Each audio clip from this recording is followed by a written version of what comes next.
Fala pessoal, Rômulo falando aqui, Rômulo Cedras, Dr. Rômulo, sou um médico recém-formado, estou aqui dando uma estudada aqui para a prova e eu resolvi gravar um vídeo aqui falando um pouquinho sobre a interpretação das sorologias na toxoplasmose na gestação, né?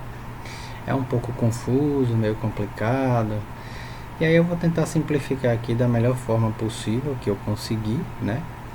E se eu falar alguma besteira, alguém me corrija aí por favor nos comentários aí embaixo. Se eu deixar de falar alguma coisa importante, também alguém acrescente aí nos comentários aí embaixo, certo?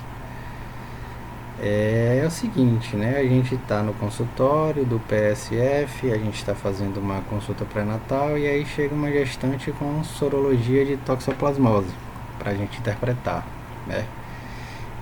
Já de antemão, adiantando aqui que se confirmar a infecção aguda, né, da toxoplasmose, a gente já tem que de imediato encaminhar para pré-natal de alto risco, certo? Então, toxoplasmose na gestação é o tema do nosso vídeo.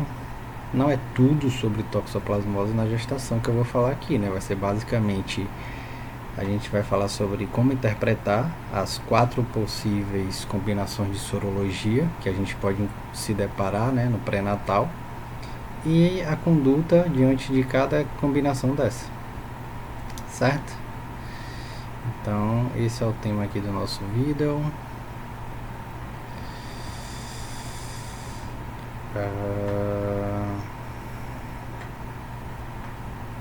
Beleza.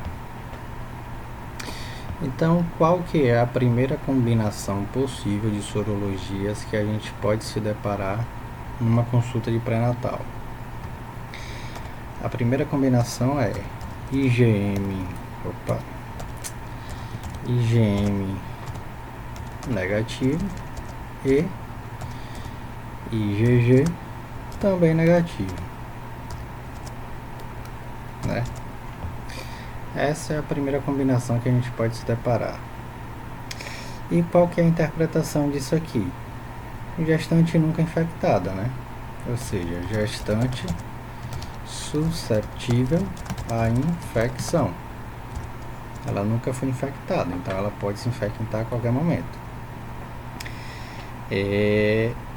Essa interpretação dessa combinação de sorologias. E qual que é a conduta?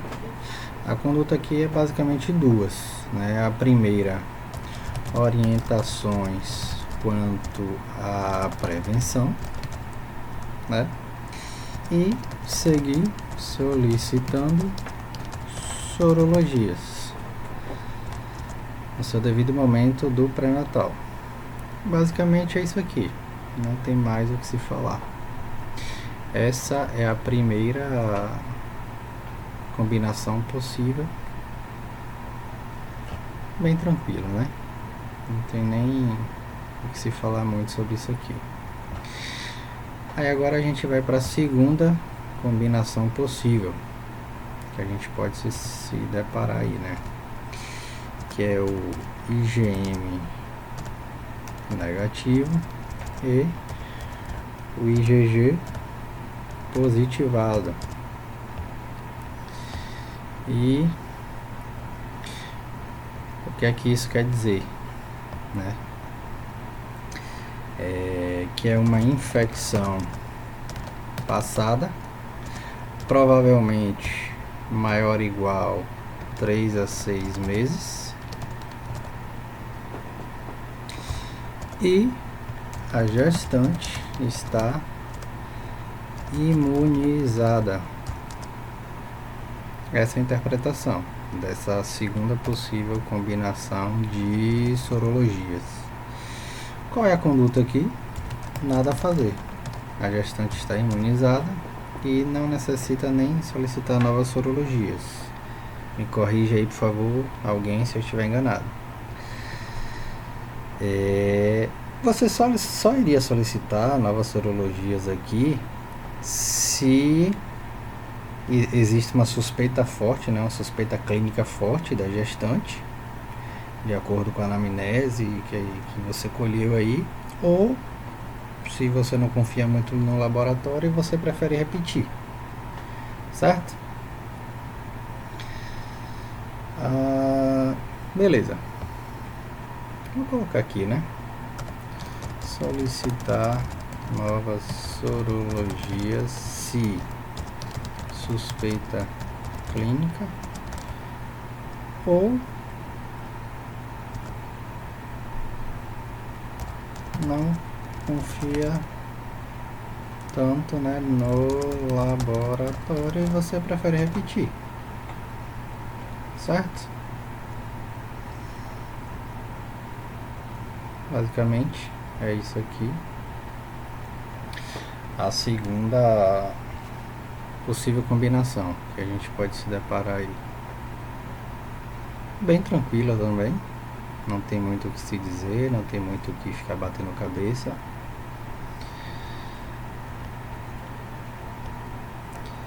Então as duas primeiras são bem tranquilas. As duas últimas que a gente vai começar a falar agora é onde está o barril dobrado, né? E a gente tem que ter atenção redobrada. Qual é a terceira possível combinação de sorologia? IgM positivada e IgG negativo. Isso aqui, essa situação aqui, ela pode me sugerir duas possíveis situações, né? Ela pode ser uma infecção aguda, certo? Pode ser uma infecção ativa aguda, ou um falso positivo. Então podem ser essas duas situações aí diante de um resultado de sorologia desses. O que é que a gente tem que fazer aqui de imediato? Iniciar a espiramicina 3 gramas dia, que na verdade acaba tomando 1 grama 8 em 8 horas, e repetir sorologias. O protocolo diz dentro de 2 a 3 semanas. Por quê? Se essa combinação aqui de exames, ela pode me sugerir que é uma infecção aguda ou que é um falso positivo, diante da hipótese que seja uma infecção aguda, a gente já inicia de imediato a espiramicina e a gente vai repetir sorologias para descartar essa segunda hipótese aqui. A espiramicina é para se essa hipótese for verdadeira, e repetir sorologias para descartar esta segunda hipótese aqui, certo? E aí, beleza. Se passaram 2, 3 semanas, a gestante já está em uso de espiramicina, a gente repete as sorologias e tem dois possíveis resultados para vir aí, né? Pode vir um IgG negativo, ou seja, vai se repetir esse IgG aqui, confirmou o primeiro resultado. E o que é que isso aqui indica? Era um falso positivo. O que é que a gente vai fazer diante disso? Suspender a medicação, porque se fosse uma infecção aguda, depois dessas 2, 3 semanas, o IgG já deveria ter positivado. E ele não positivou, significa que foi um falso positivo. A gente suspende a medicação, certo? E segue solicitando sorologias no seu devido momento da consulta pré-natal. Mas digamos que a gente repetiu e o IgG veio positivado, né? O que é que isso quer dizer? Esse IgG positivo, que realmente era o que? Uma infecção aguda. E ainda bem que a gente já tinha iniciado a espiramicina, certo? Então, se o IgG positivou, depois que a gente repetiu aqui, 3 semanas depois, então confirmou que é uma infecção aguda. E aí o que é que a gente tem que fazer diante dessa situação aqui, né? A gente vai avaliar a idade gestacional para saber como vai continuar esse tratamento. Digamos que a paciente tenha menos de 16 semanas ou ela pode ter mais de 16 semanas. Eu só não sei o que se faz se ela tiver exatamente 16 semanas, porque no protocolo não fala aqui que é menor ou igual e nem fala que é maior ou igual, só fala menor que 16 e maior que 16. E se for 16, o que é que faz? Eu já iria tratar como maior que 16, mas enfim. Digamos que o IgG positivou, confirmou que a infecção aguda, ainda bem que a gente já tinha iniciado aqui a espiramicina, beleza. Então, se a paciente tem menos de 16 semanas, a gente vai seguir com a espiramicina, certo? E o protocolo também fala que é para encaminhar ao PNAR. Beleza. Então, menor que 16 semanas, a gente vai seguir com a espiramicina que já havia iniciado aqui. E se ela tem mais de 16 semanas, a gente vai trocar a espiramicina pelo esquema tríplice, certo? Qual que é o esquema tríplice? É a sulfadiazina 3 gramas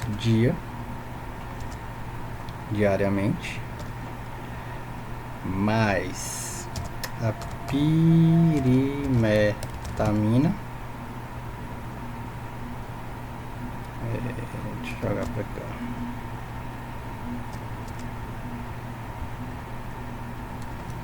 mais a pirimetamina 50 miligramas dia,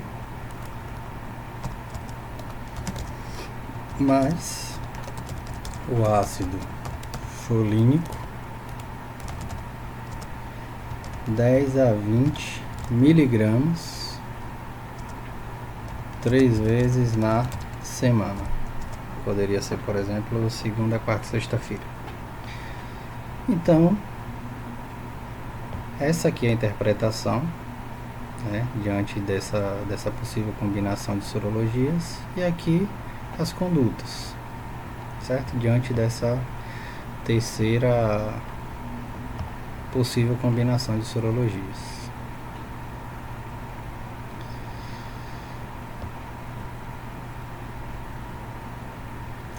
Certo? Agora a gente vai para a quarta possível combinação de sorologias. A quarta é o seguinte: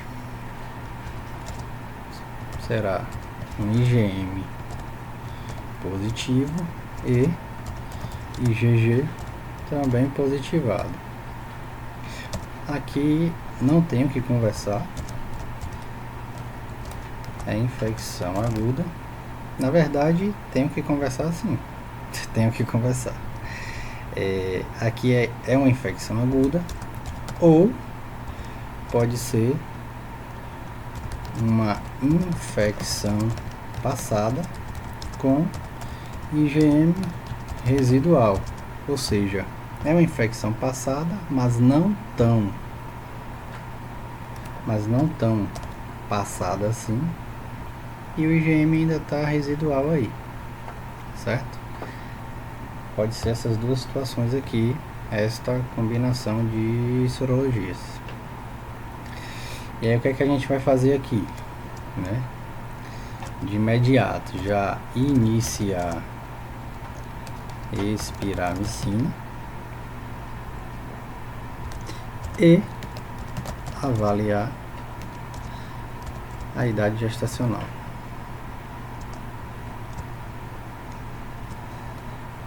Mais uma vez, se menor que 16 semanas é uma conduta, se maior que 16 semanas é outra conduta.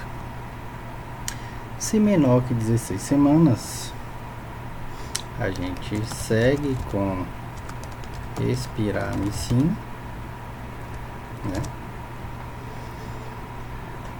E vamos solicitar a avidez. Solicitar teste de avidez. Se a avidez alta, maior que 60%,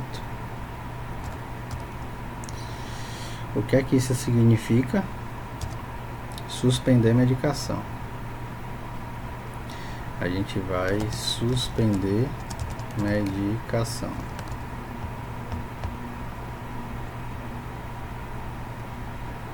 Certo? Tirar esse teste aqui. Vai estar só solicitar a avidez, para não ficar tão poluído assim. Segue com espiramicina, solicitar a avidez, se a avidez alta, suspender a medicação, porque na verdade era uma infecção passada com IgM residual, né? Por isso que a avidez está alta, quer dizer que é uma infecção passada, a avidez já subiu, então é uma infecção passada com IgM residual e vai suspender a medicação. Mas digamos que no teste de avidez a avidez deu baixa. Se avidez baixa menor que 30%,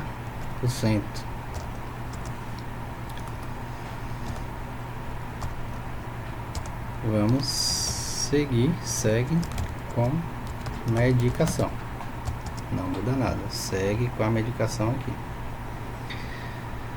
Certo? E se for maior que 16 semanas, trocar a espiramicina, né, por esquema tríplice, que eu não vou repetir, já está dito aqui em cima, não precisa repetir.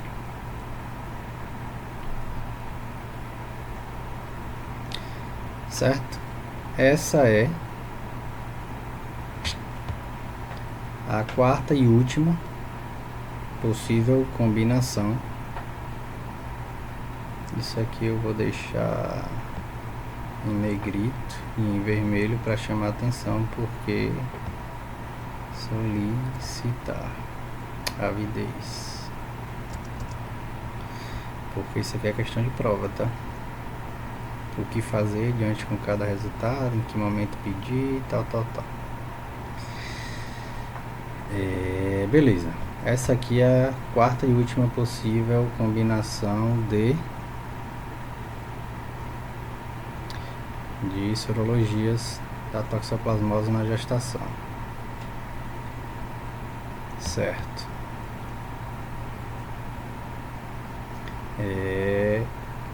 E aí, acabou aqui, para por aqui? Não para por aqui. O que é que a gente vai fazer agora?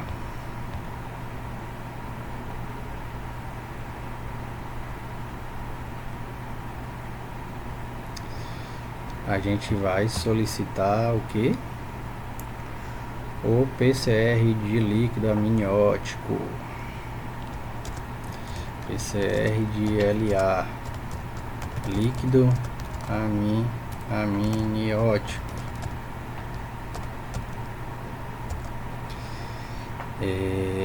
Esse PCR de líquido amniótico, ele é idealmente com 18 semanas. Porém, não é porque já passou das 18 semanas que você vai deixar de solicitar, né?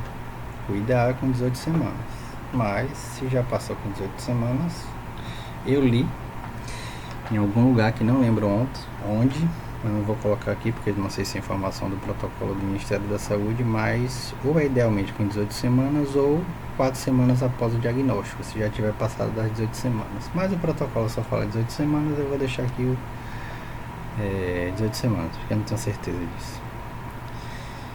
E outra coisa importante também, idealmente com 18 semanas, e avaliar quantidade do líquido amniótico, porque se a paciente tiver oligodrâmio, né, se tiver uma baixa quantidade de líquido amniótico, talvez não é possível fazer essa coleta aí para realizar o exame, mas aí já é coisa do obstetra lá no pré-natal de alto risco, enfim. Beleza. E aí, esse PCR de líquido amniótico, ele pode vir com dois possíveis resultados, né? Ele pode vir positivado, reagente, né? Lembrando que isso aqui a gente tem que especificar, né? Talvez seja uma questão de prova também. É um PCR de líquido amniótico para Toxoplasma gondii, tá? Toxoplasma gondii, com G minúsculo e o I dobrado. Beleza. E aí ele pode vir positivado ou ele pode vir negativado, não reagente, né? Se ele vier positivo, a gente vai manter o esquema tríplice. E se ele vier negativo, a gente vai retornar para a espiramicina. Por que retornar para a espiramicina? Porque com 16 semanas aqui, ó, a gente trocou, tanto nessa situação como nessa, a gente, quando iniciou as 16 semanas, a gente trocou a espiramicina pelo esquema tríplice. E aqui já está com 18 semanas. Então, se ele negativar, a gente precisa voltar para a espiramicina, certo? Lembrando que esse PCR aqui do líquido amniótico, você tem que pedir sim ou sim, independente se você se deparou com essa situação 3 ou essa situação 4 aqui, tá? Tem que pedir sim ou sim. É isso aí.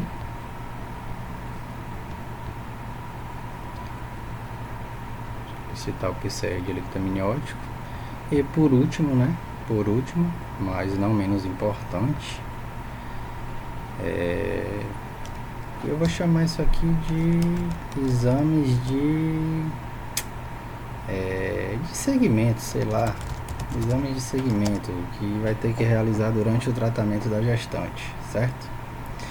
Exame de segmento, a gente vai ter que pedir função hepática, né? TGO, TGP, gama GT, bilirrubina total, frações. E a gente vai ter que solicitar também ultrassom morfológica, porém, ó, mensal. Vou até colocar de vermelho aqui para não esquecer, porque a gente está acostumado a pedir só no segundo trimestre, né? Mas aqui nessa situação é mensal, tá? Então esses são os exames de segmento, além de todos os outros exames, né, que a gente tem que pedir, claro. Então, resumindo, é isso. Quanto às sorologias possíveis da toxoplasmose na gestação, eu falei aí, ó, sobre as 4 combinações possíveis, a interpretação de cada combinação, a conduta, né, diante de cada interpretação, o PCR aí do líquido amniótico, beleza. E tem algumas informações aqui interessantes que é legal serem ditas, né? Alguns insightzinhos assim que vale a pena a gente ficar esperto. O que seria?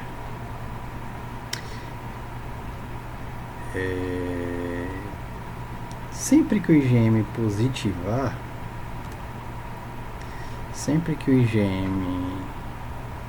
positivar, ó, positivou aqui e positivou aqui, independente do IgG, independente se o IgG deu negativo ou o IgG deu positivo.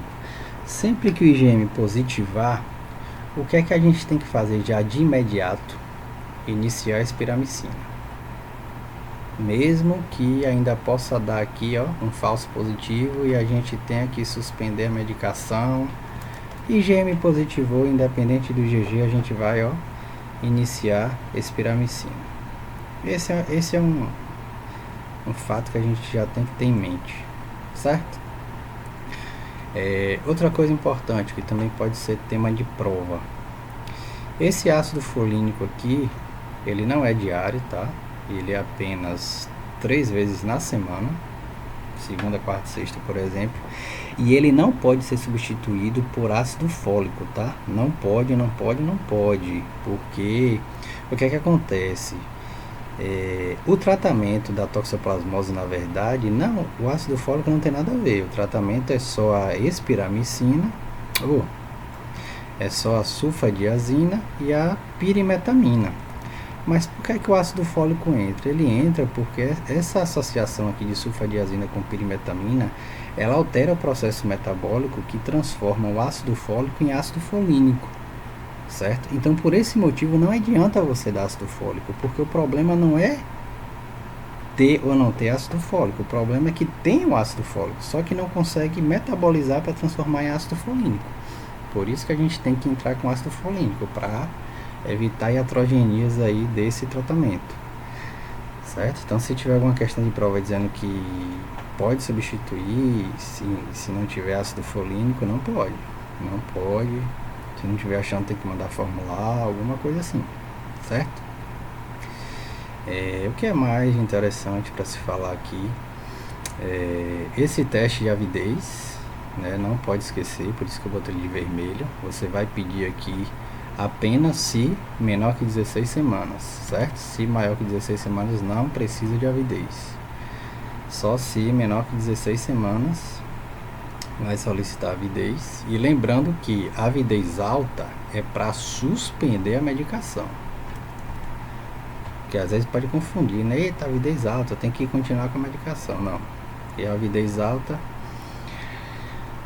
quer dizer que é uma infecção passada, né? Com IgM residual. E aí suspende a medicação. Maior que 16 semanas não precisa solicitar avidez. E o que mais interessante para se falar aqui por exemplo, isso aqui, ó, essa parte aqui, dependendo do resultado do PCR do líquido amniótico, ou a gente mantém o esquema tríplice ou retorna para a espiramicina. Por que isso, né? Porque se o PCR de líquido amniótico ele positivou, significa que a infecção ultrapassou a placenta e chegou lá no feto, correto? E se o PCR do líquido amniótico está negativado, significa que a infecção não chegou no feto. E o que é que acontece? A espiramicina, ela é uma medicação que ela não atravessa a barreira placentária. Ela é uma medicação exclusiva para a mãe, para tratar a mãe. Não é para o feto, porque ela não consegue atravessar a barreira placentária.